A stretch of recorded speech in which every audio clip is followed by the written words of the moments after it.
धैले है बा बोलबम के गाना बजैले है बा ए बम सुना ना ए हो कान्हा पकावर सजैले है बा ट्रैक्टर पर डीजे बजैले है बा गांजा भांग पिए जेने तेने ए रवि अरविंद किशन होय देख और फिर कौन लइकवा के इहो देव घर जाता हो टेंगे या जब से चढ़ल बा सावन दिन आइल बा पावन बोले कंवरिया टेंगे टेंगे पूजा करी केंगे टेंगे टेंगे पूजा करी केंगे बोले बोले बम नचे छम छम बोले पुजरिया टेंगे टेंगे टेंगे टेंगे टेंगे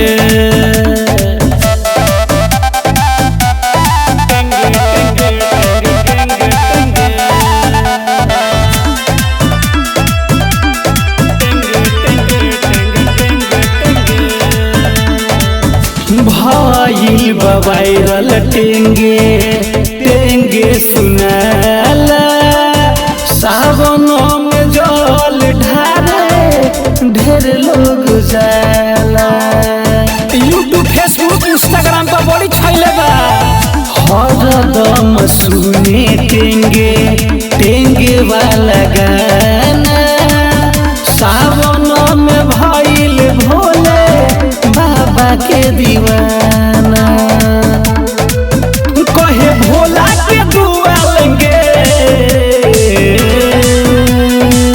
एवं हेलो ना चिलम मारा बाबा का प्रसाद देखतान मारा रास्ता कर जी बढ़िया से बोल बम जब से चढ़ल बा सावन दिन आइल बा पावन बोले कंवरिया टेंगे टेंगे पूजा करी केंगे टेंगे टेंगे पूजा करी केंगे बोले बोले बम नचे छम छम बोले पुजरिया टेंगे टेंगे पूजा करी केंगे टेंगे टेंगे टेंगे टेंगे टेंगे बोले पुजरिया टेंगे टेंगे टेंगे टेंगे टेंगे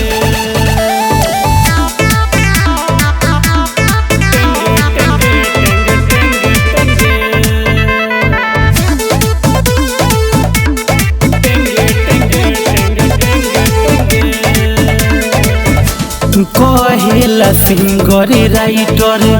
रविंदर बिहारी देव घर गईले देख सब नर नारी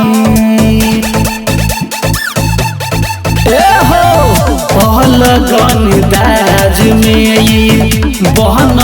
कावरिया किशन सतेंद्र गईले भोला के दुआरिया राजन राज रवि साथी देंगे परमेश्वर भाई ड्राइवर बम तनी गाड़ी के साइड में ले ली अरे कंवरिया बम को तनी भीड़ भइल बा रास्ता जाम बा तनी साइड कर ली जब से चढ़ल बा सावन दिन आइल बा पावन बोले कंवरिया टेंगे टेंगे पूजा करी केंगे टेंगे टेंगे पूजा करी केंगे बोले बोले बम नचे छम छम बोले पुजरिया टेंगे टेंगे पूजा करी